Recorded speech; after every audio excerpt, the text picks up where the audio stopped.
एकलव्याची कथा गुरुजींनी पोरांना वाचून दाखवली।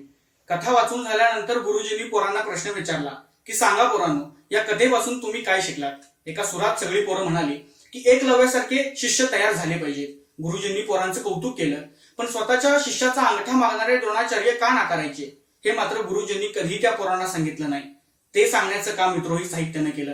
एका क्रौंच पक्षाच्या हत्येनं हळहळणाऱ्या व्यासांसारखे महाकवी त्या काळातल्या एकाही अस्पृश्य माणसाची वेदना व्यक्त करू शकत नाहीत, आणि म्हणून हे महाकवी तुला महाकवी तरी कसा म्हणू हा विद्रोह आपल्याला दया पवारांच्या कवितेमध्ये पाहायला मिळतो। याच विद्रोहानं पुढे साहित्य आणि साहित्यानं चळवळी जन्माला घातल्या। या चळवळींना साहित्याने साहित्याला चळवळ मानणाऱ्या अनेक लेखकांच्या लेखण्या विद्रोहाचा श्राप लागून उद्ध्वस्त झाल्या असतील, पण हा विद्रोहाचा श्राप बहुजनांच्यासाठी मात्र वरदान ठरला।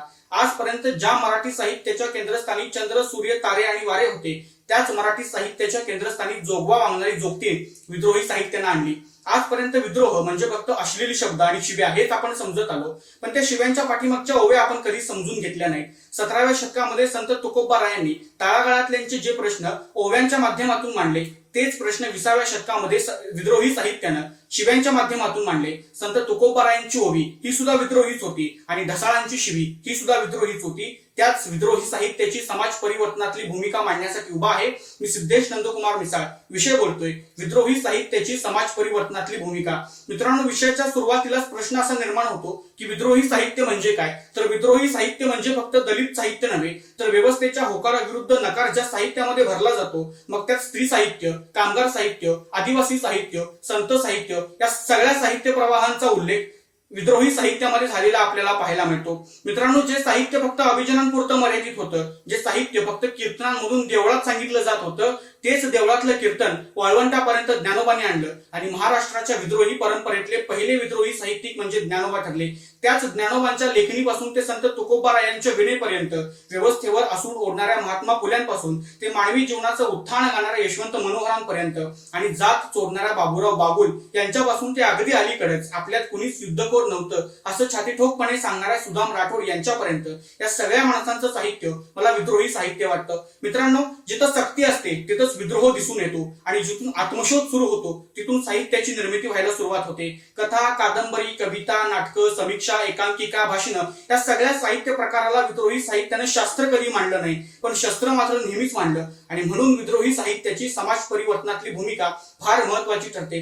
1970 नंतर कामगारांचा प्रश्न ऐरणीवर आला। कामगारांची जागा यंत्राने घेतली। 100 माणसांचं काम एक यंत्र करू लागलं। परिवर्तन झालं, पण 100 माणसांचे 200 हात मात्र बेरोजगार झाले। जर परिवर्तन माणूस संपवत असेल तर त्याही परिवर्तनाला छेद दिला पाहिजे ही विद्रोही भूमिका घेऊन नारायण सुर्वे लिहितात की कामगार आहे मी तळपती तलवार आहे। मित्रांनो, विचार करा, 1970 नंतर खचत जाणाऱ्या कामगाराला आत्मविश्वासाची भावना ही विद्रोही साहित्याने दिलेली होती। ही भूमिका आपण समजून घेतली पाहिजे। आज आमच्या मुली शाळेत गेल्या, पाठ्यपुस्तकातले 2 धडे आणि 4 कविता पाठ केल्या म्हणजे समाज परिवर्तन झालं असं आपल्याला अजिबात म्हणता येत नाही। समाज परिवर्तनासाठी आवश्यक असतं ते आत्मभान। सामाजिक मांडणीच्या विरुद्ध जाऊन समाजातल्या अनेक स्त्रिया लिहित्या झालेल्या होत्या, हा त्यांचा विद्रोहच होता। मला उद्ध्वस्त व्हायचाय असं म्हणणाऱ्या मल्लिका अमर शेख, स्त्री गणेशा लिहिणाऱ्या नीरजा, बेबीताई कांबळे, अर्पणा पवार, प्रज्ञादया पवार यांच्यासारख्या साहित्यिकांनी समाजातल्या अनेक स्त्रियांना ते आत्मभान दिलं। हीच विद्रोही साहित्याची समाज परिवर्तनातली भूमिका आपण सगळ्यांनी समजून घेतली पाहिजे।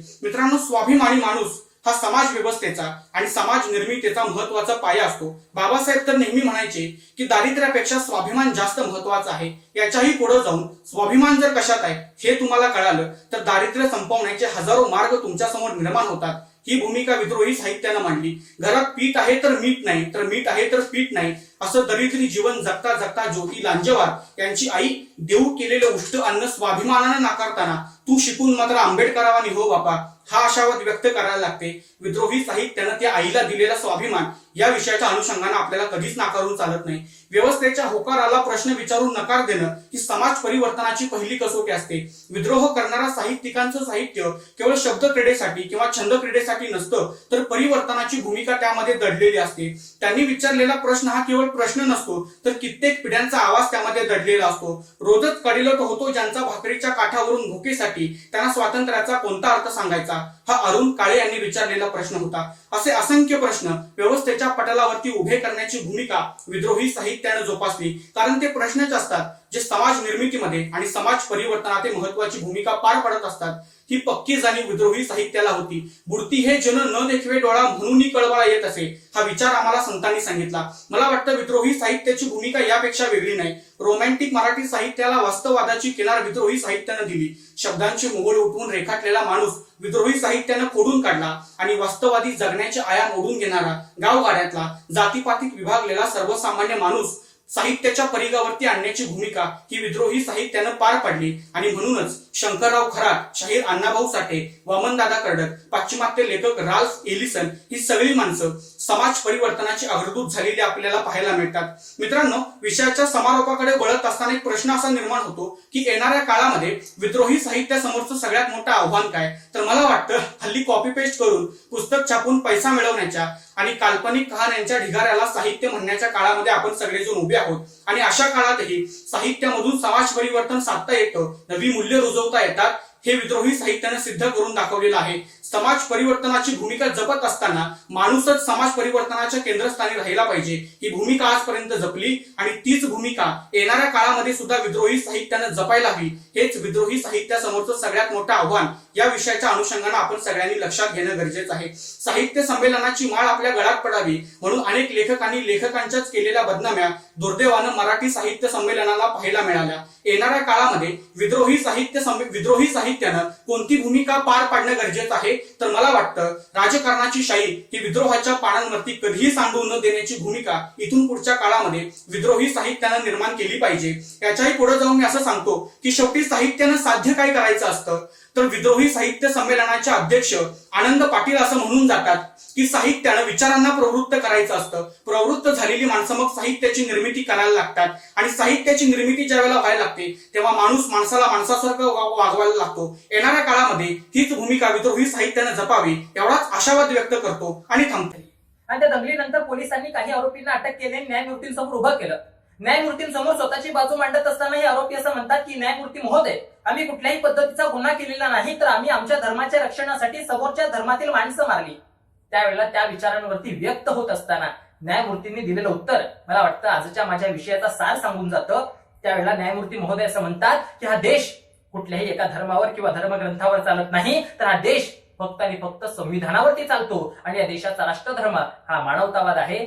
मित्रांनो, अगदी तेच मानवतावादी त्या न्यायमूर्तींचे विचार कवी अनंतराव त्यांच्या कवितेच्या ओळीमध्ये मला दिसायला लागतात. कवी अनंतराव एके ठिकाणी फार सुंदर लिहितात. ते म्हणतात, धर्म आणि ते ग्रंथ आता बस करारे चाळणे, माणसांच्या आसवांना वाचणारा पाहिजे. अगदी याच आशयाचा विषय घेऊन बोलण्यासाठी तुम्हाला सर्वांसमोर उभा आहे. नमस्कार, मी स्पर्धक अक्षय मारुती येळके, इचलकरंजी, कोल्हापूरवरून विषय मांडतोय, धर्मग्रंथ बस करारे चाळणे, माणसांच्या आसवांना वाचणारा पाहिजे. मित्रांनो, जॉन स्टुअर्ट मिल आपल्या एका लेखात लिहितो की धर्म हा नीतीचा महान शत्रू आहे, तर कार्ल मार्क्स म्हणतो धर्म ही आपुची गोळी आहे जी समाजाला गुंगीत ठेवण्याचं काम करते. मात्र वास्तवात जगातला प्रत्येक धर्म, जगातल्या प्रत्येक धर्मातील तत्वज्ञान आणि जगातला प्रत्येक धर्मग्रंथ आम्हाला काय शिकवतो? तर मित्रांनो, ख्रिश्चन धर्म शिकवतो की we all are the servant of the God, तर मुस्लिम धर्म सांगतो की अल्लाह के बंदे हम, तर हिंदू धर्म सांगतो ही सारीच प्रभूची लेकरे, जैन धर्म सांगतो अहिंसा, सत्य, स्थैर्य, परिग्रह आणि ब्रह्मचर्य, तर बौद्ध धर्म सांगतो माणसाने माणसाशी माणसासम वागणे म्हणजे खरी माणुसकी.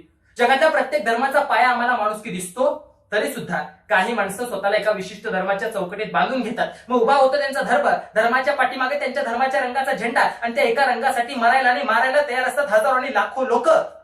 ज्या वेळेला एखादा धर्म शास्त्र सोडून शस्त्र हातात घेतो ना, त्यावेळेला जिहाद नावाची संकल्पना उदयास येते आणि हीच जिहाद नावाची संकल्पना मानवी समाज संपवायला कारणीभूत ठरते. हे वास्तव आपण लक्षात घेतलं पाहिजे. मित्रांनो, पिढ्या परंपरागत आपण जर पाहिलं तर पिढ्यानपिढ्या संबंध जगामध्ये अनेक लोकांवरती धर्म, जात, वंश, पंथ, प्रांत, वर्ण या सगळ्यांच्या नावाखाली कुठं ना कुठं शोषण होतं. अनेकांना अजूनही या शोषणाच्या साखळदंडांमध्ये जखडून ठेवलेलं पाहायला मिळतं आणि या साखळदंडातून बाजूला काढत अनेकांचे अश्रू पुसण्याचं काम जी माणसं करतात त्यांच्या वाट्याला नेमकं काय येतं? तर नरेंद्र दाभोळकर जात पंचायती विरोधात आवाज उचलतात म्हणून त्यांना संपवण्यात येतं. पानसरे खरा इतिहास समोर आणण्याचा प्रयत्न करतात, त्यांना संपवण्यात येतं. कलबुर्गी, गौरी लंकेश अनेकांचे अश्रू वाचण्याचं काम करतात, त्यांना संपवण्यात येतं. सॉक्रेटिसांना विषाचा प्याला देण्यात येतो, येशू ख्रिस्तांना टांगण्यात येतं, बसवेश्वरांचं साहित्य पेटवण्यात येतं आणि तुकोबांच्या गाथा पाण्यात बुडवण्यात येतात. म्हणजे जी माणसं धर्माची चिकित्सा करतात ना, त्या माणसांना संपवण्याचं काम गेल्या कित्येक काळापासून आजही या समाज व्यवस्थेमध्ये होताना तुम्हाला आणि मला पाहायला मिळतंय. मित्रांनो, मुळात आम्हाला धर्मच कळालाय का हा मोठा प्रश्न आहे.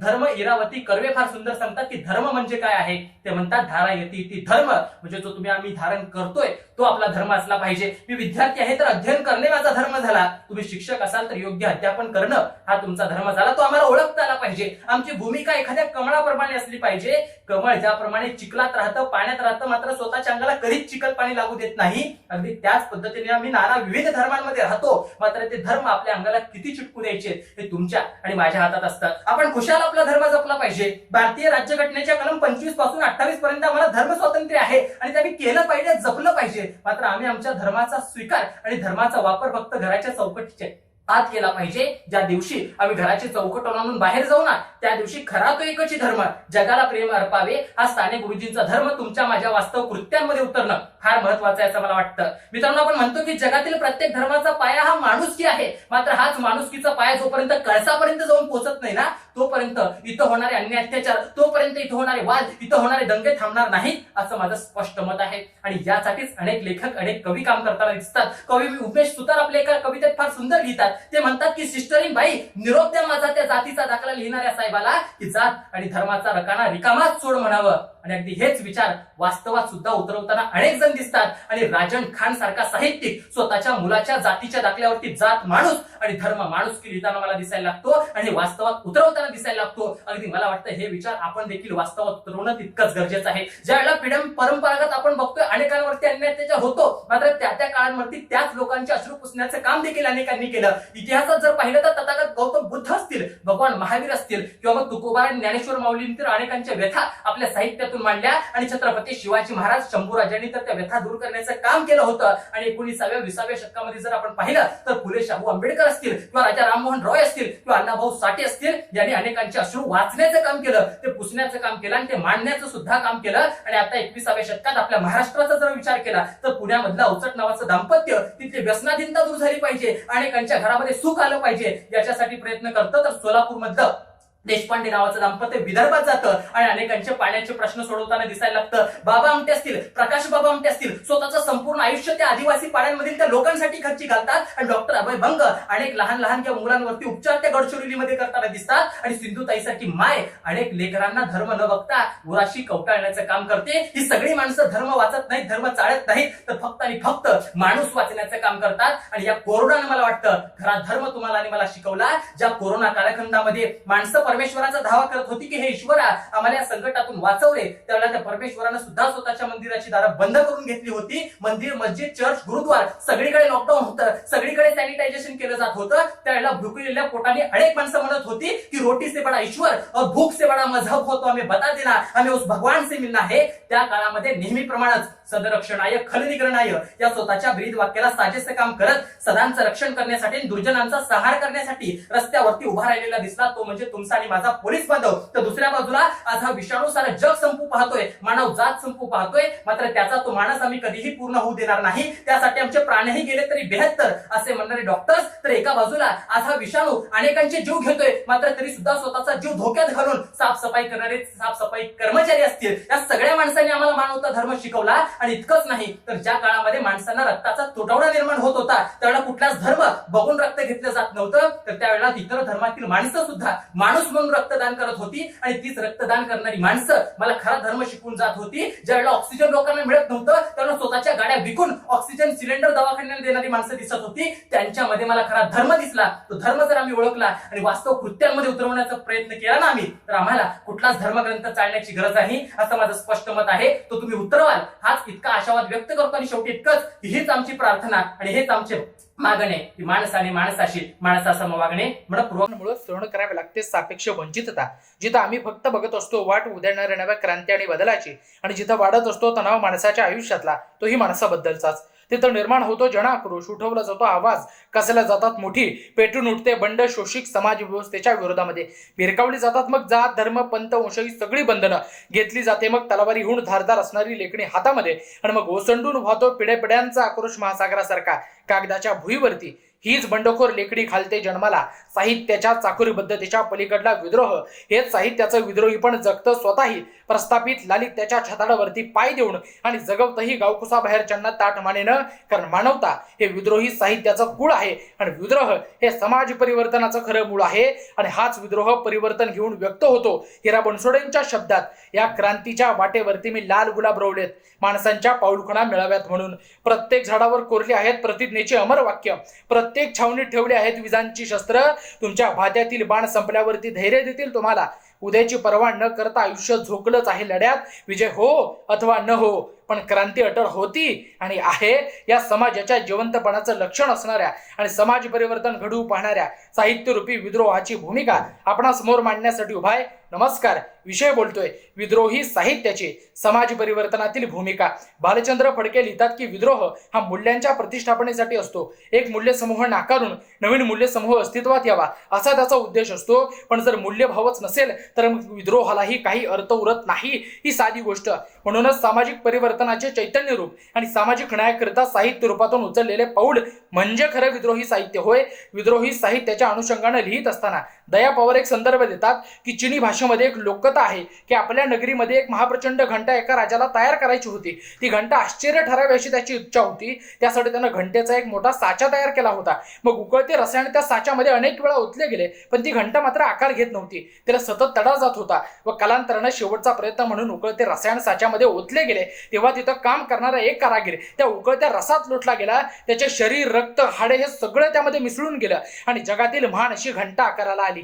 तेव्हा ती जेव्हा वाजवली गेली तेव्हा कानठिळा बसवणारा प्रचंड मोठा आवाज त्यातून बाहेर पडला. आणि याच घंटेसारखी भारतात ही एक वर्षांपासून घंटा आहे मनस्मृती नावाची, जिच्या जडणघडणीमध्ये शोषितांचे रक्त, स्त्रियांचे अश्रू, प्रचंड हिंसाचार हे सगळं मिसळून निघालं. पण ती घंटा वाजवल्यावरती त्यातून मांगल्याचा आवाज कधीच येत नाही, तर त्यातून बाहेर येतात लाखो शोषितांच्या, दलितांच्या आर्त किंकाळ्या. हे ऐकल्यावरती तापलेल्या मेंदूतून साहित्याचा जन्म होतो आणि वंचित घटक ही लिहिता होतो. हे त्याचं पहिलं परिवर्तन. याच प्रेरणेनं संतप्ततेची आणि बंडाची लाट उसळते. हे दुसरं परिवर्तन. आणि बंडाचा प्रवास क्रांती आणि परिवर्तनापर्यंत होतो आणि हक्क आणि अधिकार प्राप्त केले जातात. हे सगळ्यात महत्वाचं समाज परिवर्तन होय.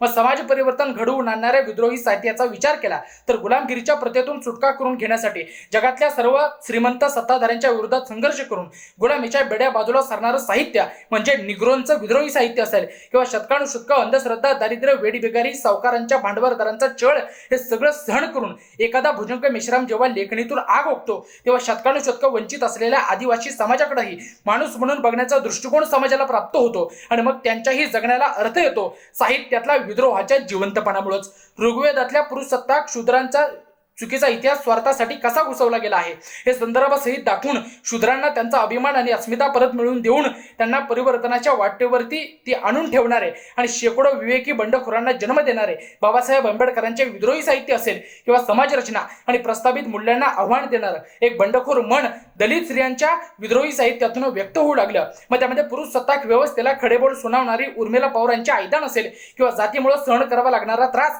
माझ्या जन्माची चित्रकथामधून मांडणाऱ्या शांताबाई कांबळे असतील. मुळात काय तर ज्या काळात स्त्रिया फक्त चूल आणि मूल या चौकटीपुरत्या मर्यादित होत्या त्या काळात विद्रोही साहित्याच्या प्रेरणेनं त्या जर लिहित्या होत असतील किंवा त्यांना वास्तवाची जाणीव होत असेल तर हीच या साहित्याची समाज प्रबोधनातील महत्वपूर्ण भूमिका म्हणायला हवी.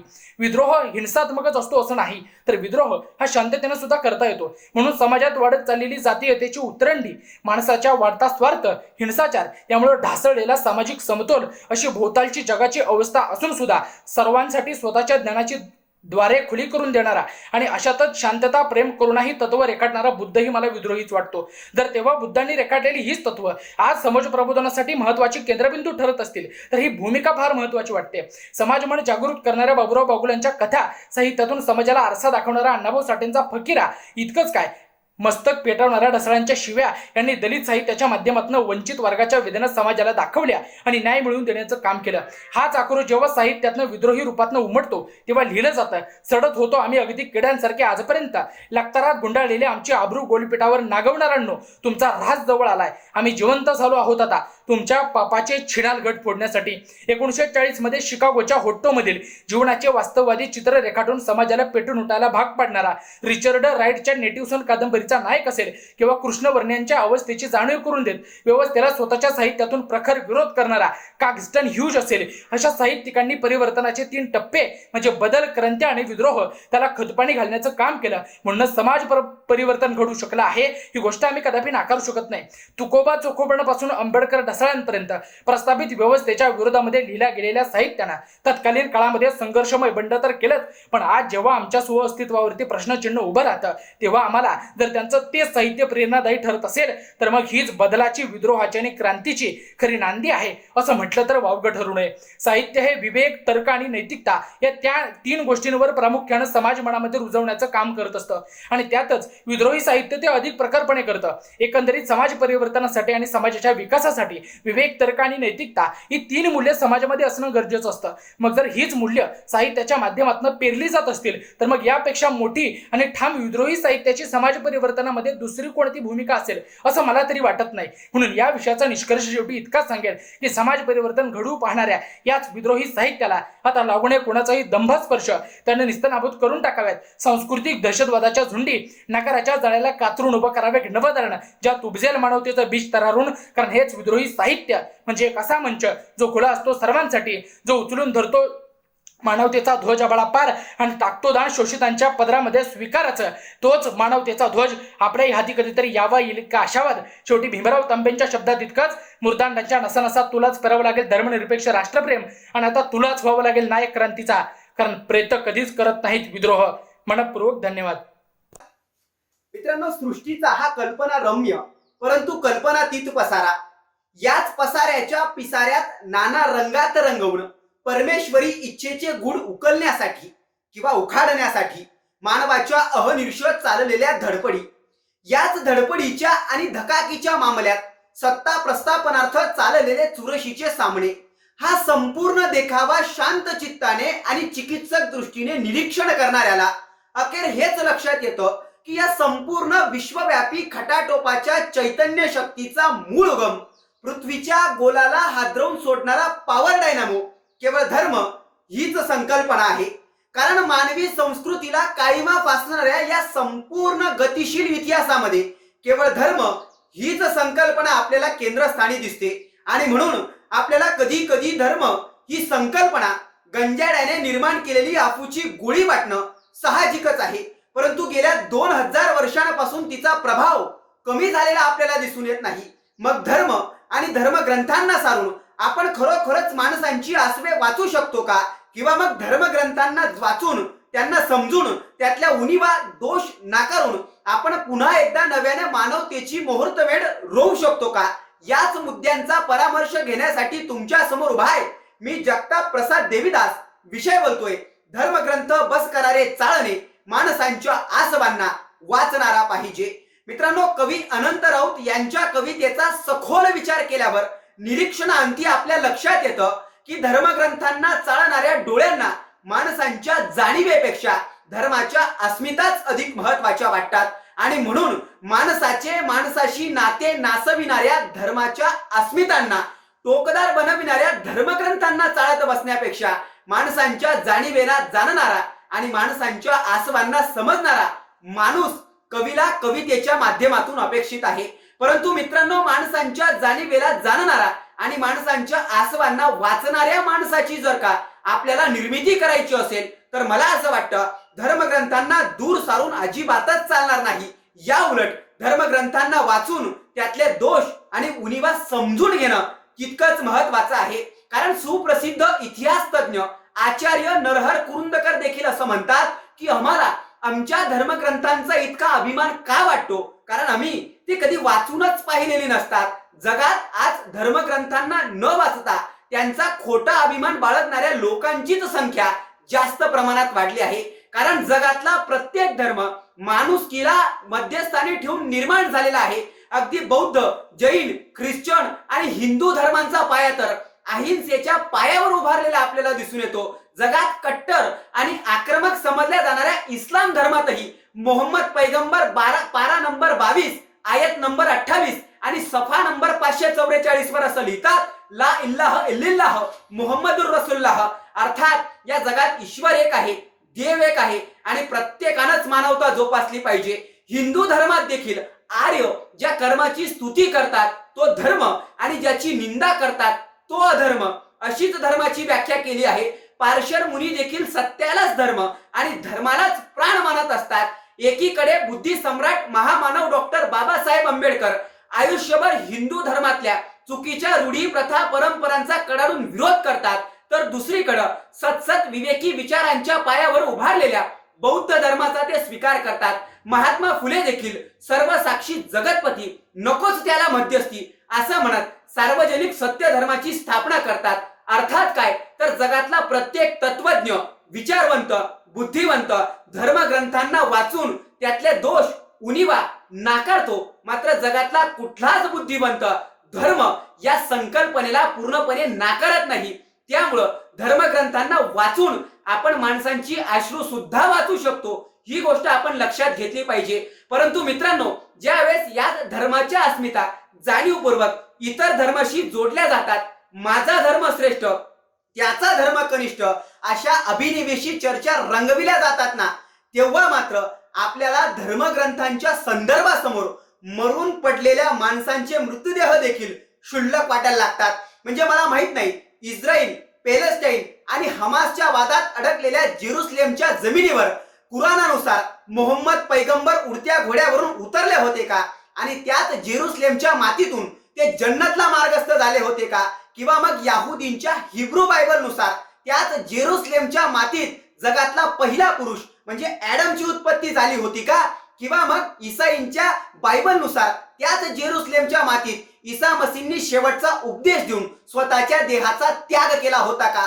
मला हे सुद्धा माहित नाही की तीच जेरुसलेमची जमीन आज इस्लामांसाठी हरम उल शरीफ आहे, याहुदींसाठी हरवायत आहे, की ईसाईंसाठी जगाचा मध्यबिंदू आहे. मला फक्त इतकंच माहिती आहे की आज जगाच्या केवळ 35 एकर मध्ये पसरलेली तीच जेरुसलेमची जमीन या तिघही धर्मांच्या धर्मग्रंथांच्या संदर्भामुळे कित्येक निष्पाप स्त्रियांचा आणि बालकांच्या मृत्यूमुळे रक्ताने माखलेली आहे. आणि तिघही धर्मांसाठी पवित्र समजली जाणारी तीच जेरुसलेमची जमीन आज जगाच्या मानवतेच्या मृत्यूचं मध्यबिंदू ठरली आहे. अशा विदारक परिस्थितीमध्ये तिथं पुन्हा एकदा एखादा पैगंबर यावा, एकदा ईसाई यावा आणि त्यानं सांगावा की धर्मग्रंथ बस करारे चाळणे माणसांच्या आसवांना वाचणारा पाहिजे. मित्रांनो, ज्या वेळेस धर्माच्या पायावर कट्टर आक्रमक राष्ट्रवाद उभारला जातो ना, त्यावेळेस धर्मग्रंथच देशाची संस्कृती बनू लागतात. आणि अशा देशांना उद्देशून संजय आवटे फार सुंदर शब्दात लिहितात की जगातला प्रत्येक धर्म पहिले हल्ला करतो बुद्धावर, नंतर बाईला बुरख्यात बांधून निघतो पुढच्या युद्धावर. जगात धर्मग्रंथ हजारो वर्षांपासून माणसाची सवय बनली आहे, म्हणून ते आज आपल्या आयुष्यात असणं गैर नाही. मात्र धर्माच्या नावावर धर्मग्रंथांच्या माध्यमातून सर्वसामान्यांना जे विचारलं जातं त्याला सर्वसामान्यांनी प्रतिप्रश्न विचारणं गरजेचं आहे. अर्थात धर्माच्या नावावर धर्मग्रंथांकडून येणारे फतवे हे रॉंग नंबर कडून तर येत नाही ना. याचा ज्यावेळेस आपण सतसत विवेक बुद्धीनं विचार करू ना, त्यावेळेसच आपल्याला माणसांची अश्रू आणि दुःख वाचता येतील आणि ती आपण वाचली पाहिजेत. एवढाच आशावाद. मनपूर्वक धन्यवाद.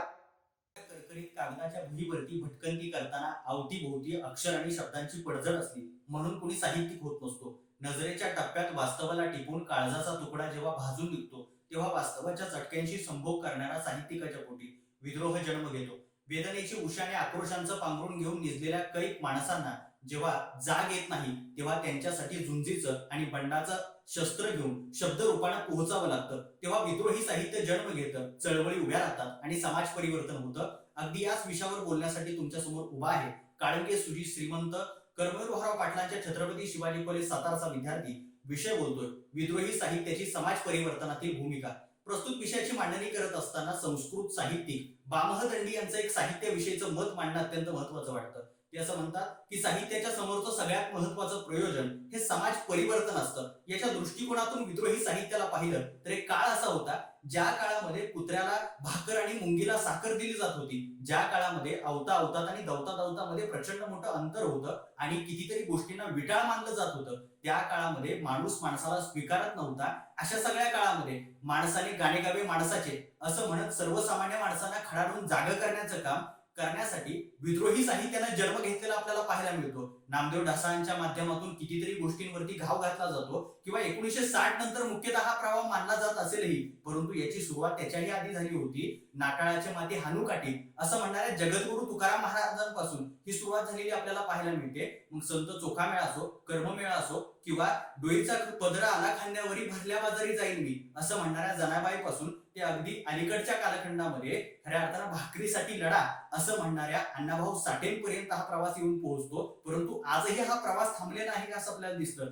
कारण ज्या पद्धतीनं नाटाळाच्या माटी काटे हाणण्याची भाषा जे तुकाराम महाराज करत होते किंवा त्याचबरोबर इथल्या सर्वसामान्य नायकांना जिथं जागतं स्वतःच्या साहित्यात करण्याचं काम ज्या तुकाराम साठेंनी केलं, तोच प्रवास अलीकडच्या काळामध्ये स्वतःच्या कवितेच्या माध्यमातून व्यवस्थेची भांडणाऱ्या, झुंजणाऱ्या आणि स्वतःच्या गावासाठी त्याच कवितेच्या माध्यमातून तब्बल 1 कोटीची योजना भांडून आणणाऱ्या तुकाराम धांडेंपर्यंत हा प्रवास पोहोचतो. आणि याची एक सगळ्यात महत्वाची चळवळ होती. या साहित्यानं महत्वाची भूमिका कुठली घेतली असेल तर ती जागृतीची भूमिका घेतली होती. सर्वसामान्य माणसांना जागं करण्याचं काम केलेलं आपल्याला पाहायला मिळतं. कार्ल मार्क्स असं म्हणतो की माणसाच्या अस्तित्वातून त्याच्या जाणीवा नव्हे तर त्याच्या जाणीवेतून त्याचं अस्तित्व तयार होतं. आणि अगदीच इथल्या सर्वसामान्यांच्या जाणीवा या साहित्यानं प्रहार करून जागे करण्याचं काम केलेलं आपल्याला पाहायला मिळतं. मग दया पवार बलुतमध्ये स्वतःलाच प्रश्न विचारू लागतात, इतकी वर्ष उलटून गेली, आयुष्य मध्यात आलं तरी सुद्धा अद्याप आपण जागे कसे झालो नाही. हे वाचत असतानाच कितीतरी नायकांना प्रश्न पडतो, कितीतरी सर्वसामान्य खेडोपाड्यातल्या माणसांना प्रश्न पडतो, अद्यापही आपण जागे कसे झालो नाही. आणि मग कितीतरी चळवळी उभ्या राहतात. चळवळीमध्ये सत्कार्य करणारे किंवा प्रत्यक्षपणे काम करणारे हे सगळे नायक हातामध्ये लेखणी घालतात आणि लिहितात, तेव्हा यांच्या भूमिका त्याच्या माध्यमातून स्पष्टपणे दिसून आलेल्या आपल्याला पाहायला मिळतात. मग स्त्रीवादी साहित्य असो ज्याच्या माध्यमातून कितीतरी स्त्रियांनी व्यवस्थेच्या विरोधात बंड केलं आणि चूल आणि मूल याच्यामध्ये अडकून पडलेली स्त्री खऱ्या अर्थाने एका जागतिकीकरणाच्या विशिष्ट टप्प्यापर्यंत स्वतःचं मत पोहोचवू पाहते. किंवा दुसऱ्या बाजूला ज्यांना माणूस म्हणून स्वीकारलं जात नव्हतं अशा तृतीयपंथी असणारे कितीतरी व्यक्ती लिहू लागतात. आणि दिशा पिंकी शेख सारखी व्यक्ती स्वतःच्या साहित्याच्या माध्यमातून स्वतःचं माणूस पण सिद्ध करते. हे सुद्धा त्याच्या माध्यमातून आपल्याला लक्षात येतं. आदिवासी साहित्याच्या माध्यमातून कितीतरी सर्वसामान्य माणसं लिहू लागतात. अर्थात विद्रोही साहित्य हे सर्वसामान्यांचं आहे, इथल्या सर्वसामान्य शोषित जनतेचं आहे. हे वारंवार आजपर्यंत स्पष्ट झालेलं आपल्याला पाहायला मिळतं. हीच भूमिका पुढे जाते आणि त्याचं फलित आपल्याला दिसून येतं. जेथे जवळकरांनी केलेला संघर्ष हा टिळकांच्या विरोधातला होता, त्याचबरोबर त्यांच्या विचारधारेच्या विरोधातला होता किंवा कर्मटलेल्या कैक माणसांच्या विचारांच्या विरोधात असणारा हा प्रवाह आज ज्यावेळी पुण्यासारख्या शहरामध्ये कितीतरी बहुजन समाजातल्या व्यक्तींना स्वीकारलं जातं, इथपर्यंत याचं फलित पोहोचतं. किंवा डॉक्टर बाबासाहेब आंबेडकर मराठवाडा विद्यापीठ हे सुद्धा याचंच फलित आहे, याचा आम्ही विचार केला पाहिजे. आफ्रिकेतले किंवा अमेरिकेतले असणारे निग्रो लोक आपलं साहित्य लिहितात आणि अत्याचाराच्या विरोधात आवाज उठवण्याचं काम करतात, त्यावेळी त्यांना सुद्धा कालांतरानं 1863 साली जरूर स्वीकारलं जातं, परंतु त्यांचे प्रश्न मिटत नाहीत. त्यावेळी ते प्रश्नांचा पाठलाग स्वतःच्या साहित्याच्या माध्यमातूनच करताना आपल्याला पाहायला मिळतात. तर दुसऱ्या बाजूला कितीतरी ज्यू लोक असो ही स्वतःची साहित्य लिहिण्याचं काम करतात. ज्यावेळी साहित्य लिहिलं जातं, बंडाच्या भाषा केल्या जातात, त्यावेळी त्याचं फलित चळवळींच्या रूपाने आपल्याला दिसतं. आणि डॉक्टर बाबासाहेब आंबेडकर म्हणतात की ज्या समाजामध्ये चळवळ असते तो समाज जिवंत असतो. अर्थात समाजाला जिवंतपणा बहाल करण्यासाठी ज्या साहित्याने भूमिका घेतल्या ते साहित्य म्हणजे विद्रोही साहित्य हे आपल्याला दिसतं. याच्या माध्यमातून नेमकं काय झालं तर उत्तम कांबळे वाट पुढवताना या पुस्तकाच्या मलपृष्ठावरती असं म्हणतात की ज्यांना इतिहास नसतो, ज्यांना भूगोल नसतो किंवा सांगण्याकरता पुरेसा वर्तमानही नसतो, त्यांच्या आयुष्यामध्ये ग्रंथ खूप उपयोगी आहेत. ग्रंथांच्या गावामध्ये मी आलो नसतो तर मला माझं ओळख पटली नसती, मी योग्य वाटेवरती आलो नसतो, वाट गमावली असती. मला वाटतं हरवलेल्या कैक नायकांना त्यांची वाट मिळवून देण्याचं काम या विद्रोही साहित्याने केलेलं आहे. कितीतरी मुख्य नायकांना मुकनायकच्या माध्यमातून डॉक्टर बाबासाहेब आंबेडकरांनी बोलतं केलं. याचबरोबर कितीतरी साहित्यिकांनी स्वतःच्या कथेच्या आणि कवितांच्या आणि वेगवेगळ्या साहित्य कृतींच्या माध्यमातून त्यांचं दुखणं मांडून त्यांना बोलतं करण्याचं काम केलेलं पाहायला मिळतं. वर्तमानामध्ये सुद्धा ही चळवळ तशाच पद्धतीनं चालू आहे. कारण दाभोळकर निघून गेल्यानंतर वारकर डोक्यात माझ्या ठेवण्या शाबूत घर भर तुझी बंदूक बडव्या गे नवा दाभोळकर असं म्हणणारे अनंतराव असो किंवा तुमच्या एका गोळीवर माझंही नाव लिहा असं म्हणणारे सागर काकडे असो, ही चळवळ अद्यापही चालू असलेली आपल्याला दिसते. परंतु एका गोष्टीची मला खंत वाटते, ज्यांनी विद्रोही साहित्य दिलं आणि कैक माणसांना परिवर्तन करून श्रीमंत करण्याचं काम केलं, अशी कितीतरी विद्रोही साहित्य लिहिणारी माणसं त्यांच्या आयुष्याच्या शेवटच्या काळामध्ये अंधारात होती, ती आधार शोधत होती. आम्ही त्यांच्यापर्यंत आधार म्हणून पोहोचू शकलो का, हा सगळ्यात महत्वाचा प्रश्न पडतो. आज जर समाजामध्ये असं कोणी असेल तर त्याच्यापर्यंत आधार म्हणून पोहोचलं, हीच आपली भूमिका असेल. साहित्याचे वेगवेगळे प्रवाह आहेत, वेगवेगळे शब्द आहेत, वेगवेगळ्या रचना आहेत, वेगवेगळे साहित्यिक आहेत, परंतु या सगळ्यामध्ये विद्रोह ही मध्यवर्ती घटना आहे, ज्याच्या माध्यमातून समाजाच्या सगळ्या कानाकोपऱ्यातल्या परिघावर असणाऱ्या माणसांना केंद्रस्थानी आणण्याचं काम, ही भूमिका घेण्याचं काम यांच्या माध्यमातून झालेलं आपल्याला पाहायला मिळतं. शेवटी माझी भूमिका काय, तर एकदा गुरुजींनी मला विचारलं, तुला नेमकं कोण व्हायचं आहे? वेगवेगळ्या पदांची उत्तरं देण्याऐवजी मी म्हणालो, सर मला बंडखोर व्हायचं आहे. त्यावेळी गुरुजींनी विचारलं की तुला बंडखोर का व्हायचं आहे? त्यावेळी मी त्यांना सांगितलं, हो मला बंडखोरच व्हायचं आहे, कारण माझ्या बंडखोरीचा मार्ग माणूसपणापर्यंत पोहोचतो. मला माणूस पाहिजे. नमस्कार रसिक श्रोते हो. स्वामी विवेकानंद असं म्हणतात की कोणत्याही स्वातंत्र्याचा गैरवापर सुरू झाला तर त्या स्वातंत्र्याचं रूपांतर हे स्वैराचारात होतं. मग अशा स्वातंत्र्याला जर विवेकाची किंवा सत्सद विवेक बुद्धीची जोड नसेल तर शेवटी त्या राष्ट्राचं अधःपतन होतं. तर दुसरीकडे हिंदी भाषेमध्ये एक अर्थपूर्ण म्हण आहे, शुरू में इंसान आदतें बनाता है. शुरू में इंसान आदतें बनाता है और बाद में आदतें इंसान को बनाती है. नेमकी हीच गोष्ट सोशल मीडियाच्या आजच्या ऑनलाईन जगात अगदी तंतोतंत खरी ठरली आणि सुरुवातीला आमच्या ऑनलाईन राहण्याच्या सवयीचं रूपांतर नंतर एका न सुटणाऱ्या व्यसनामध्ये झालं. मग एखाद्या व्यसनाचा शेवट जसा कॅन्सर मध्ये होतो तसा ऑनलाईनचा कॅन्सर समाज व्यवस्थेच्या नसानसात भिनला. परिणामी नात्यांची घट्टवीण दुभंगत चालली, कुटुंब व्यवस्थेची पाळंमुळं ढासळत चालली. मग व्यासपीठाला विषय मिळाला, ऑनलाईनच्या जगात हरवलेली नाती वाहून जात आहे मुळावरची माती. नमस्कार रसिक श्रोते हो, मी कुमार शिवम संजय मालकर, शिरोळ कोल्हापूरचा विद्यार्थी. अर्थातच आपणासमोर विषय मांडतोय, ऑनलाईनच्या जगात हरवलेली नाती वाहून जात आहे मुळावरची माती. श्रोते हो, काही दिवसांपूर्वीच एका उच्च शिक्षित आणि श्रीमंत कुटुंबातील मुलानं सतत ऑनलाईन राहण्याच्या व्यसनातून इमारतीवरून उडी मारून आत्महत्या केली आणि मला एका कवितेची आठवण झाली. विमल लिमये नावाची ती कवयित्री आपल्या कवितेत असं म्हणते की घर असावे घरासारखे, नकोत नुसत्या भिंती, तिथे असावा प्रेम जिव्हाळा, नकोत नुसती नाती. त्या शब्दांना अर्थ असावा, नकोच नुसती वाणी, त्या अर्थाला अर्थ असावा, नकोत नुसती नाणी. अश्रूतूनही प्रीत झरावी, नकोच नुसते पाणी, या घरट्यातून पिलू उडावे, दिव्य घेऊनी शक्ती, आकांक्षाचे पंख असावे, उंबरठ्यावर भक्ती, आकांक्षाचे पंख असावे, उंबरठ्यावर भक्ती. पण श्रोतेहो, असं कवी कल्पनेतलं घर भेटणं आता फार दुर्मिळ झालंय, कारण काळ बदलला, जमानाही बदलला. पूर्वी आपल्याकडे एकत्र कुटुंब पद्धती होती. टीव्हीचं आक्रमण, मोबाईलचं अतिक्रमण, मालिकांचं संक्रमण आणि जाहिरातांचे प्रदर्शन अजून कुटुंबात किंवा समाजात झालं नव्हतं. सोशल मीडिया किंवा प्रसार माध्यमांचा विळखा अजून नात्याला पडला नव्हता. लिव्ह वेल किंवा पबजी सारख्या गेम्समुळे मुलांचा जीव जात नव्हता. Chatting, message sending, video calling, post sharing, selfie catching आणि कॉपी पेस्ट फॉरवर्डिंग हे सोशल मीडियाचं ऑनलाईन व्यसन अजून आमच्या घरापर्यंत पोहोचलं नव्हतं. कारण घरात वडीलधाऱ्यांचा वचक होता आणि समाजात बुजुर्गांचा धाक होता, दरारा होता. आजी आजोबा नावाचा संस्कार आणि संस्कृतीचं चालतं बोलतं विद्यापीठच घरात नांदत होतं. पण आता घरं विभक्त झाली, बुजुर्ग वृद्धाश्रमात गेले, बंगले प्रशस्त झाले, दिवाणखाने ऐसपैस झाले. पण सोशल मीडियाच्या या ऑनलाईन जगात कुटुंबातील संवादच थांबला, बोलणंच संपलं. आज स्वतंत्र कुटुंबातील प्रत्येकाच्या हातात मोबाईल आहे. सोशल मीडियाच्या माध्यमातून जगाला ऑनलाईन कनेक्ट करणारा इंटरनेट आहे. व्यर्थ चॅटिंग करणारा व्हॉट्सअप आहे. पण त्याच कुटुंबातील माणसं एकमेकांशी किती प्रेमानं, मायेनं, ममतेनं आणि जिव्हाळ्यानं बोलतात हा संशोधनाचा विषय आहे. कारण mobile, WhatsApp, Facebook, Twitter, Instagram, Telegram या सोशल मीडियाच्या ऑनलाईन जगात एकीकडे माणूस तंत्रज्ञानाचा गुलाम होत चाललाय, तर दुसरीकडे नात्यामधील संवाद हरवल्यामुळे माणसांची मनं ही बहिरी, बोथट आणि संवेदना शून्य होत चालली आहेत. संवाद, सहवास आणि समजूतदारपणा याच्या भावी अशिक्षित लोकांपेक्षा सुशिक्षित आणि उच्च शिक्षित नवरा बायकोंमध्ये घटस्फोटाचं प्रमाण प्रचंड वाढत चाललंय. थोडक्यात इन्फॉर्मेशन टेक्नॉलॉजीचा स्फोट झाला, पण नात्यामधल्या प्रेमाचा आणि विश्वासाचा मात्र घटस्फोट होत चाललाय. श्रोतेहो, हेलन केलर या जगप्रसिद्ध अंधस्त्रीला एका व्यक्तीनं कुचेष्टेने विचारलं, हेलन जी, अंधे होना इससे बुरी बात क्या हो सकती है? त्यावर हेलेन जीनी उत्तर दिलं, आके होना और फिर भी अंधे समान जीना, इससे बुरी बात क्या हो सकती है. श्रोते हो, अगदी अशीच अवस्था आज आपल्या कुटुंब व्यवस्थेची आणि नातेसंबंधाची झाली आहे.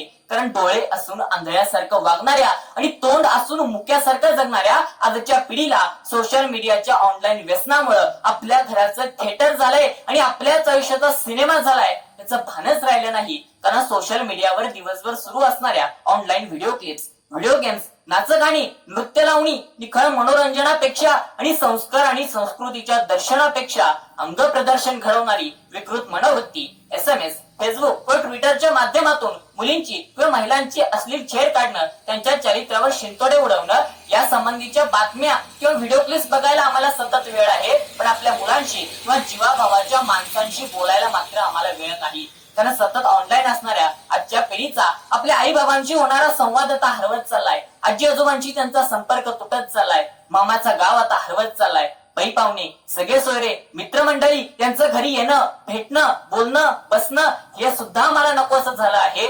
मैदानावरील खेळ, मातीतली कुस्ती, शरीर पिळदार बनवणारा व्यायाम आणि सायंकाळच्या वेळी वडाच्या पारावर रंगणाऱ्या दीड खुलास गप्पा यांचा आम्हाला विसर पडत चाललाय. एकीकडे पु ल देशपांडे, गदी माडगुळकर, वि स खांडेकर, वि वा शिरवाडकर आणि अगदी अलीकडच्याच काळातील उत्तम कमळे, ज्ञानेश्वर मुळे या लेखक कवींच्या साहित्यिक नात्याचा आम्हाला विसर पडत चाललाय. मंत्रमुग्ध करणाऱ्या कवितांच्या मैफिली, खळखळून हसायला लावणारे विनोदी किस्से आणि ग्रंथ संस्कृतीशी असणारं आमचं पारंपरिक नातं यांचाही आम्हाला विसर पडत चाललाय. तर ज्ञानेश्वरी, भगवद्गीता, तुकोबांची गाथा, नातांचं भागवत, मनाचे श्लोक, श्यामची आई, मन में है विश्वास, माथी पंखानी आकाश, इंडिया 2020, छावा, मृत्युंजय, संभाजी, पानिपत, महानायक अशा दर्जेदार ग्रंथांची जागा ही सोशल मीडियाच्या ऑनलाईन व्यसनाने घेतल्यामुळं ग्रंथ संस्कृतीची जोपासना आणि वाचन संस्कृतीची उपासना हरवत चालली आहे. तर चर्चा, परिसंवाद, व्याख्यानमाला, भजन, कीर्तन, प्रवचन अशा अनेक कार्यक्रमांचा श्रोता वर्ग सुद्धा कमी होत चाललाय. पण श्रोते हो, सोशल मीडियाच्या या ऑनलाईन जगात आमचं प्रचंड नुकसानच होत चाललंय. असा एकतर्फी डांगोरा पिटणं म्हणजे एखाद्या माणसानं स्वतःच एखाद्या झाडाला मिठी मारणं आणि नंतर झाड काय मला सोडना असं म्हणून अकांड तांडव करण्यासारखं झालं. कारण श्रोते हो, माहिती तंत्रज्ञान, इंटरनेट, ईमेल, 3G, 4G, 5Gच्या या आधुनिक जमान्यात सोशल मीडिया सारख्या ऑनलाईन तंत्रज्ञानाला विरोध करणं हे अविवेकी आणि अव्यवहार्य ठरेल. कारण श्रीकृष्णानं जसं अर्जुनाला कुरुक्षेत्रावर विश्वरूप दर्शन घडवलं तसं घर बसल्या प्रत्येकाला विश्वरूप दर्शन घडवणाऱ्या सोशल मीडिया या प्रभावशाली माध्यमाचा आम्ही सतत विवेक बुद्धीनं वापर केला तर सोशल मीडिया सारखं दुसरं ज्ञानाचं, माहितीचं आणि संपर्काचं साधनच असू शकत नाही. श्रोतेहो, तेव्हा दोष हा ऑनलाईन मीडियाचा नाही तर त्याचा गैरवापर करणाऱ्या माणसाच्या सतत विवेक बुद्धीचा आहे. मनपूर्वक धन्यवाद. त्यावेळेस इथला काळ धर्म ग्लानीचा होता. धर्मात विकृती होती आणि तिचाच आधार घेऊन मानवी व्यवहार ही विकृत बनत चालला होता. कर्मठपणाचे अवास्तव्य बंड वाढल्यामुळं मूल्यांची चाळ राहिली नव्हती. वर्ण विषमतेनं, चातुर्वर्ण्य व्यवस्थेनं माणसांची मनं ग्रासली होती. अशा काळामध्ये महामानव डॉक्टर बाबासाहेब आंबेडकरांनी मानवी हक्कांची, माणसाच्या प्रतिष्ठेची, समतेची, शांतीची, प्रज्ञेची आणि वैज्ञानिक दृष्टिकोनाची प्रस्थापना केली. समाजाचा साचेबंदपणा मोडणाऱ्या डॉक्टर बाबासाहेब आंबेडकरांनी माणुसकीच्या शत्रुसंगे सत्याग्रहाच्या आणि चळवळीच्या माध्यमातून लढा चालू ठेवला आणि भारतातील जुन्या व्यवस्थेतील मूल्यांना आव्हान दिलं आणि नवी मूल्य व्यवस्था सुद्धा निर्धारित केली की ज्या नव्या मूल्य व्यवस्थेमुळं हजारो वर्ष पिढ्यानपिढ्या अंधारात चाचपडत राहिलेल्या लोकांना आत्मभानाची व आत्मसन्मानाची जाणीव करून देण्याचं काम डॉक्टर बाबासाहेब आंबेडकरांनी केलं. माणसाने माणसाशी माणसासंग वागणे या तत्वाचा उदय करण्यासाठी डॉक्टर बाबासाहेब आंबेडकरांनी केलेल्या संघर्षाचा आणि एकूणातच त्यांच्या कार्यप्रणालीवरती आणि तुमचं माझं सर्वांचं ऐकत असणाऱ्या संविधानावरती बोलण्यासाठी उभा आहे. नमस्कार, मी रोहन ज्योतिराम कवडे, आप्पासाहेब जेते महाविद्यालय पुणे तुमच्या समोर विषय मांडतोय. महामानवास मिळाली समाजाची नस, विषमतेच्या महामारीवरती संविधानाची लस. मित्रांनो, निसर्ग निर्मित भेदांच्या पलीकडं माणसा माणसात कोणतेही भेद करू नयेत. माणूस म्हणून प्रत्येकाचे स्वातंत्र्य अबाधित राहिलं पाहिजे. जो पंक्तीला तोच संगतीला असला पाहिजे. कोणत्याही घटकाला विशेष अधिकार न देता प्रत्येकाला समान संधी उपलब्ध झाली पाहिजे.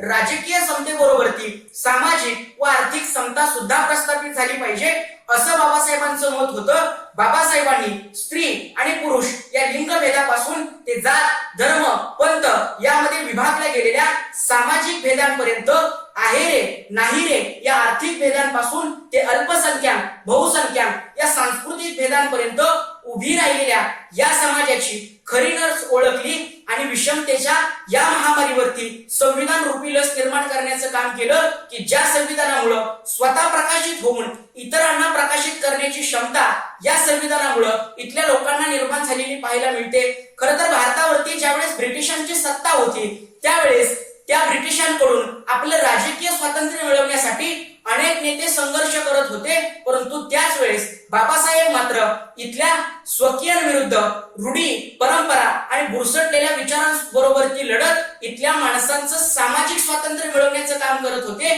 की ज्या डॉक्टर बाबासाहेब आंबेडकरांना राजकीय स्वातंत्र्याबरोबरती सामाजिक व आर्थिक स्वातंत्र्य सुद्धा तितकंच महत्वाचं वाटत होतं. खरं तर ज्या देशामध्ये संविधान आहे त्या देशामध्ये लोकशाही शासन व्यवस्था असावी असा नियम नाही. परंतु ज्या देशामध्ये लोकशाही शासन व्यवस्था आहे त्या देशामध्ये संविधान असणं गरजेचं आहे.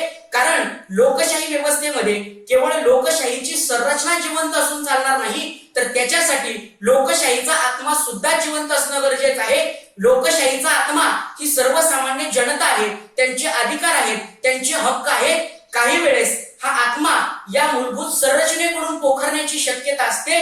हा आत्मा पोखरू नये म्हणून या सर्वसामान्य जनतेला त्यांच्या अधिकारांची त्यांच्या हक्कांची जाणीव किंवा त्या हक्कांची हमी या संविधानाच्या माध्यमातून डॉक्टर बाबासाहेब आंबेडकरांनी देण्याचं काम केलं की ज्याच्यामुळं सामाजिक व आर्थिक न्याय देणारा, स्वातंत्र्य व समतेची आस धरणारा, एकता आणि एकात्मता जोपासणारा एक जिवंत दस्तऐवज डॉक्टर बाबासाहेब आंबेडकरांनी बनवला. आणि या घटना समितीच्या माध्यमातून किंवा या घटनेच्या माध्यमातून डॉक्टर बाबासाहेब आंबेडकरांनी एक व्यक्ती एक मूल्य ही संकल्पना समाजामध्ये रुजवण्याचं काम केलं. डॉक्टर बाबासाहेब आंबेडकरांनी समाजातील विषमता नष्ट करण्यासाठी या संविधानामध्ये मूलभूत हक्कांची रचना त्या पद्धतीने केलेली पाहायला मिळते. डॉक्टर बाबासाहेब आंबेडकर असं म्हणतात की इथली जातीय विषमता ही खोलवर पसरलेली आहे. ही जातीय विषमता तिला नावे ठेवून दूर जाणार नाही किंवा तिला नावे ठेवून आपण ती नष्ट करू शकणार नाही. त्याच्यासाठी व्यावहारिक स्तरावरती जाऊन ती आपल्याला संपवावी लागेल. या म्हणण्याप्रमाणे डॉक्टर बाबासाहेब आंबेडकरांनी संविधानामध्ये तशी मूलभूत हक्कांची रचना करण्याचं काम डॉक्टर बाबासाहेब आंबेडकरांनी केलं. म्हणजे एकूणातच काय आपण ज्याला भौतिकवाद म्हणतो तो नाकारण्याचा प्रयत्न डॉक्टर बाबासाहेब आंबेडकरांनी केलेला आपल्याला पाहायला मिळतो. जात धर्म भाषा प्रांत वर्ण याच्यामध्ये वेगवेगळी माणसं विभागली गेलेली असताना या समाजाची खरी नस ओळखून या विषमतेवरती संविधान रूपी लस निर्माण करण्याचं काम डॉक्टर बाबासाहेब आंबेडकरांनी केलेलं पाहायला मिळतं.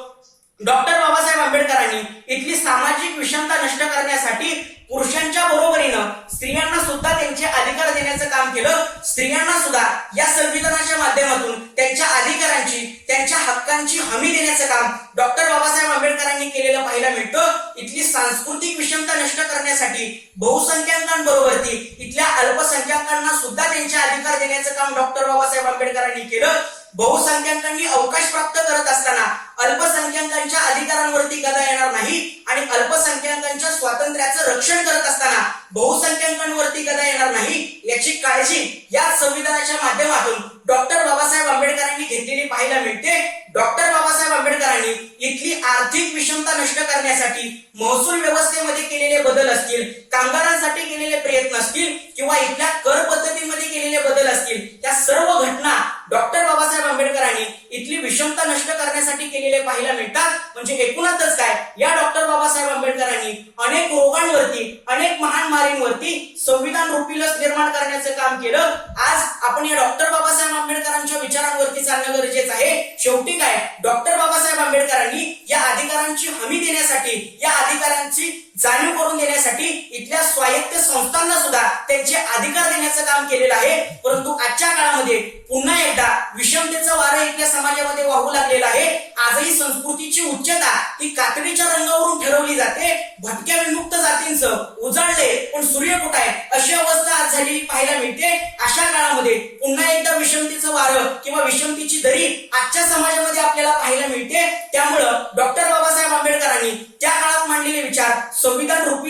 लिहिलंच आजच्या काळामध्ये तुम्ही आम्ही ते आचरणात आणलं पाहिजे, कारण डॉक्टर बाबासाहेब आंबेडकरांनी त्या काळात मांडलेले विचार आजही तुम्हा आम्हाला पावलोपावली मार्गदर्शन करत आहे. त्यामुळं प्रत्येक माणसानं स्वतःचा विवेकवाद जागृत ठेवत प्रत्येकानं या संविधानाचं आचरण करावं एवढाच आशावाद व्यक्त करतो आणि शेवटी इतकंच म्हणतो, भीमा तुझ्या जन्मामुळे उद्धरली कोटी कुळे. मनपूर्वक धन्यवाद. विनोद धुमाळ, श्री सरस्वती भुवन विज्ञान महाविद्यालय औरंगाबाद, इयत्ता 12वीची विद्यार्थिनी.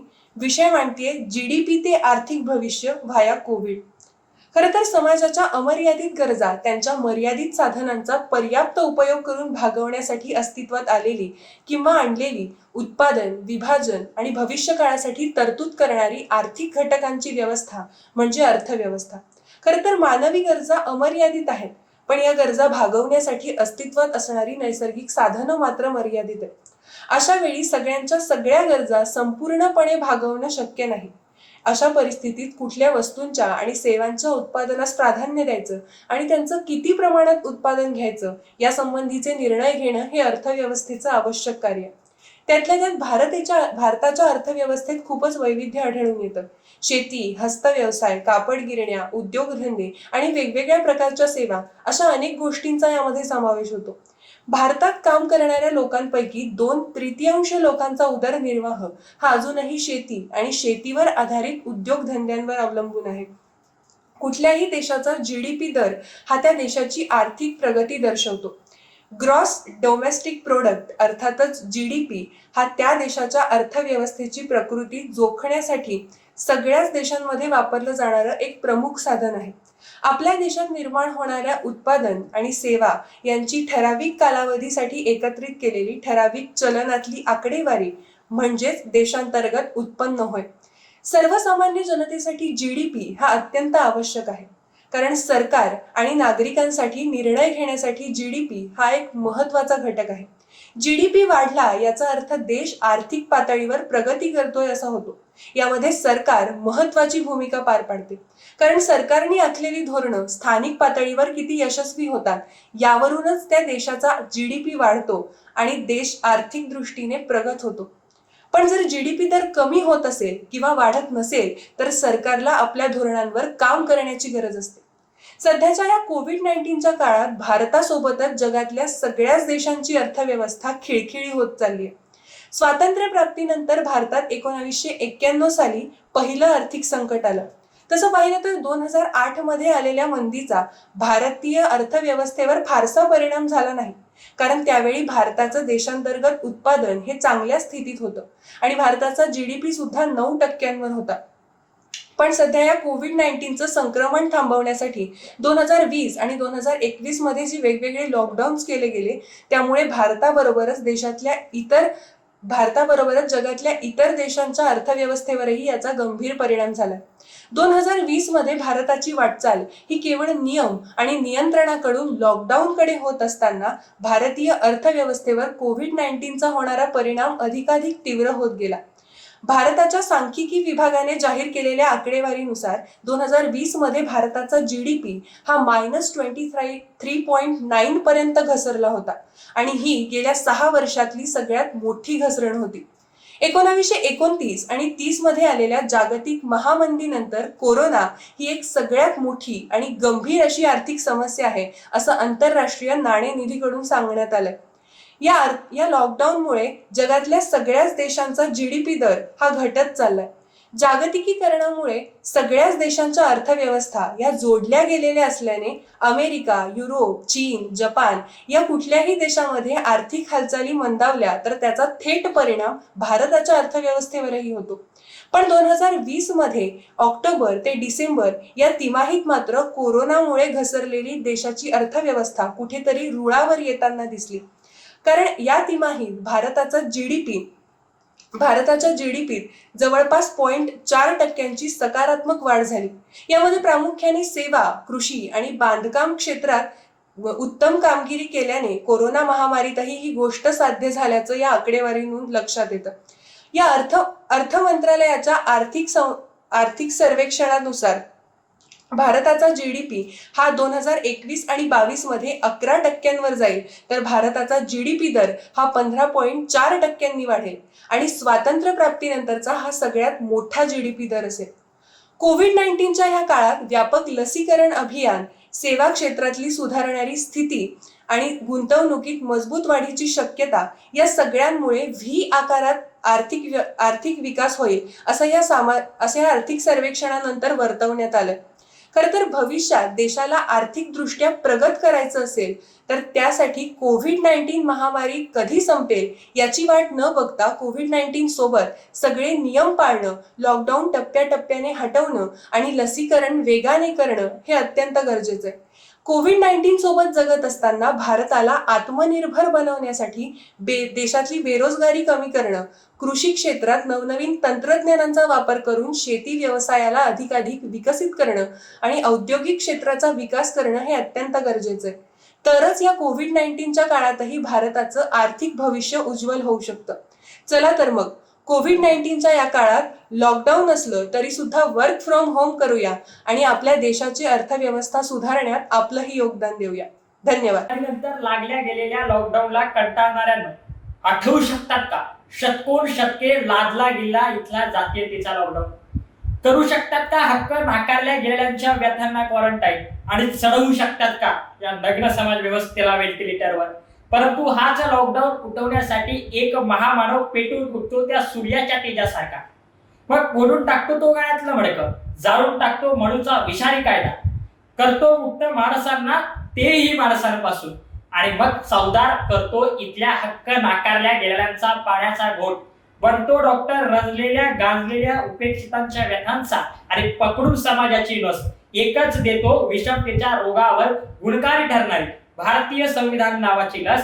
नमस्कार, हाच विषय घेऊन तुमच्या समोर विषय चिंतन करण्यासाठी उभा आहे वारगोड विवेक मधुकर. विषय मांडतोय महामानवाला मिळाली समाजाची लस, विषमतेच्या रोगावर दिली संविधानाची लस. मित्रांनो, महामानव म्हणजे तरी नेमकं कोण? तर ज्या वेळेला इथल्या समाज जीवनाचा तोल धरतो, तत्वांना ग्लानी येते, नीतीचा विपर्यास होतो आणि माणसांचा पशु होतो, त्या वेळेला इथल्या समाजाला सावरण्यासाठी महामानवाचा उदय होतो. मग हे महामानव वेदनेच्या वाटेने चालत राहतात. कधी त्यांच्या वाटेला शस्त्राचे घाव येतात, कधी मानखंडना येते, तर कधी कधी विषाचा प्याला सुद्धा येतो. पण हे घाव घेत घेत सत्याच्या दिशेने धाव घेणं हाच त्या महामानवांचा मनोधर्म असतो. मग मित्रांनो, या त्यांच्या पावलांनी तयार होणारी वाट इथल्या समाज जीवनात जाणीवांची पहाट घेऊन येते. अर्थात ज्या महामानवाच्या पावलांनी तयार झालेली वाट इथं समता स्वातंत्र्य बंधुत्वाचा सूर्य घेऊन आली ते म्हणजे डॉक्टर बाबासाहेब आंबेडकर. म्हणूनच 1946 मध्ये दिल्ली आकाशवाणीला दिलेल्या भाषणात या देशाचे राष्ट्रपिता महात्मा गांधी असं म्हणतात, ज्या वेळेला भारताच्या इतिहासातील मानव मुक्तीचा लढा हाताळला जाईल त्यावेळेला